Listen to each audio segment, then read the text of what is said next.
السلام عليكم ورحمة الله وبركاته. اللهم صل وسلم وبارك على سيدنا محمد وعلى آله وأصحابه أجمعين. النهاردة إن شاء الله جاي لكم فيديو جديد كله كده نشاط وحيوية وطاقة إيجابية، تاخدوا منه كده يعني طاقة وتقومي بقى تعملي ويكون عندك نشاط كده. بصوا الحر مخلينا يعني مش قادرين نعمل أي حاجة. لو طولنا مثلا كل يعني ننام على طول كده هننام في الحر ده، بس مش مشكلة نيجي على نفسنا شوية كده ونعمل حاجتنا. انا طلعت النهارده السجاده في الشمس وجيت قرب المغرب. طبعا هنا يعني عندي هنا ما اقدرش اطلع مثلا في الشارع غير قرب المغرب بصراحه، يعني من الحر الجو هنا فظيع. الحمد لله النور ما بيقطعش عندنا، ودي نعمه من ربنا. النور ما قطعش في ظل ازمه الكهرباء اللي احنا فيها دي. لا النور هنا ما بيقطعش. هم رحيمين بينا جدا. يعني انا مش عارفه النور هنا لو قطع احنا هنعمل ايه. يعني ما تقدر، يعني المكيفات بصوا شغاله ليل ونهار. عايزه اقول لكم الوضع، لو يعني عارفين الجو الصحراوي ده، لو كان يعني في المدن الزراعيه في البلاد الزراعيه او كده، او البلاد اللي فيها بحر او ميه بيلطف الجو شويه، لا هنا درجه الحراره بتبقى اعلى من البلاد دي. يعني قولي مثلا 3 4 درجات وما كانتش 5. فالوضع هنا بيبقى صعب، ما تقدريش تطلعي في الحر ده غير قرب المغرب. قلت بقى في الساعة اللي هي قبل المغرب دي اطلعي بقى شوفي انت عايزة تعملي ايه بره واعمليه. النهاردة كنت عايزة انضف الجراج ده تنظيفة حلوة كده. بصوا طلع ما بين سبحان الله. يعني ربنا بيقول ان هو بيخلق ما بين الصخر، النبات بينبت ما بين الصخور. وفعلا هنا يعني ما بين الانترلوك ده طلع كده عشب ونبات. فحبيت النهارده اخلعه عشان يبقى شكله مش حلو، وانضف الجراج ده. بصوا كميه الورق بقى الناشف وكميه التراب اللي كانت فيه. بصراحه انا كنت مكسله عنه من اول، يعني من اول ما الحر طلع كده واشتد علينا. لان زي ما بقول لكم الشغلانه دلوقتي لو ما كانش فيه مروحه وتكييف ما بتقدريش تعمليها.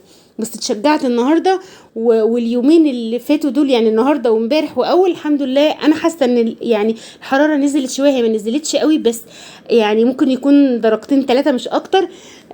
بس تقدري تطلعي ايه ما بين الساعه بتاعه المغرب دي. هنا كنت محتاجه بقى الشوكه الحديد دي اجيب اللي تحت الزرعه دي ياسمين. مش هين عليا طبعا يعني اقطع الفروع بتاعتها دي مطلعه وريحتها حلوه، والفروع دي نازله على الارض كده. مش هين عليا بصراحه اقطعها. هي فيها فروع على البوابه، بس دول شويه فروع شكلهم حلو قوي، فجبت اللي ما بينهم كده بالشوكه الحديد دي. نعرف يعني ادخل لهم واتحكم فيهم. ولميت كل بقى يعني كل الورق الناشف وكل القمامة اللي انا لميتها دي في مكان واحد.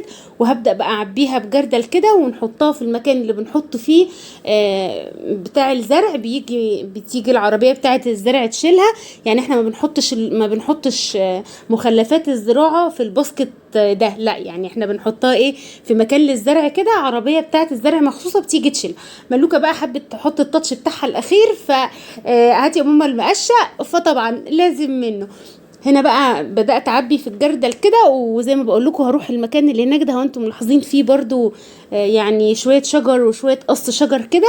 ان شاء الله انا صبحت الصبح بقى، يعني انا عامله الفيديو ده مثلا امبارح صبحت الصبح لقيت العربيه جايه واخداه والدنيا تمام ومفيش اي مشكله خالص. انا يعني لما بحط شويه الزراعه مثلا المهم في الكيسه واحطهم في الباسكت، صدقوني بتاع القمامه الصبح يعزلهم لي لوحدهم كده ويشيل لي الكيسه، ياخد القمامه ويسيب الشويه اللي هم الشجر دول. فقلت وعلى ايه بقى، لا يعني انا اوزع لهم كده. النظام حلو بصراحه. هنا بقى دخلت برضو كنا خلاص بقينا المغرب كده. زي ما قلت لكم الشغلانه اللي بالنهار دي يعني انا ما بعملهاش بصراحه في الحر. كنت غاسله حاجه الركنه دي مفارشها والحاجات اللي انا بغطي بيها كده مكان ايدينا. وكنت غاسله، يعني كنت غاسله حاجتها منضفاها. هركب لها حاجه. انا بصراحه ما بحبش اسيبها كده من غير فرش ولو حتى يوم واحد. يعني لو سبتها مثلا يوم واحد مبقاش مثلا قادره النهارده ان انا اركب وشها او الكفر بتاعها. فانا اقول للولاد حافظوا واقعد بقى لا حافظوا لا محدش يقعد باكل عليها. طب وعلى ايه، ما انا اقوم بقى يعني اغطيها كده بالكفر بتاعها. وكنت شايله بعض المخدات منها برضو غسلاها.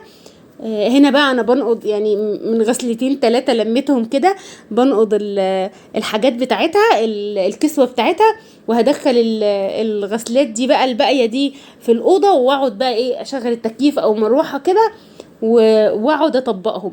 وهنا برضو مشغلة المروحة يعني ما تطفيش طبعا، ما تطفيش من الجو اللي احنا فيه ده. بصوا دول غسلتين زي ما قلت لكم، غسلتين 3 ان ما كانوش 4. فانا ان شاء الله ان شاء الله هقعد اطبقهم بقى. هنا بقى عزلت انا يعني كل حاجة الأوضة دي، كل حاجة الركنة وكل المفروشات اللي انا هفرشها في الأوضة دي انا غسل حاجاتها بصراحة كلها، حتى السجادة غسلاها. يعني مظبطة الأوضة دي اللي عارفين الأوضة دي بتاعت الهرس كده، فلازم يعني من وقت قريب لوقت قريب يعني تنضفيها كده وتظبطيها. هنا بقى هلبس بقى المخدات اللي هي يعني غسلتها دي. بصراحة يعني الحاجة بتنور كده بالغسيل وتبقى مزهزهة.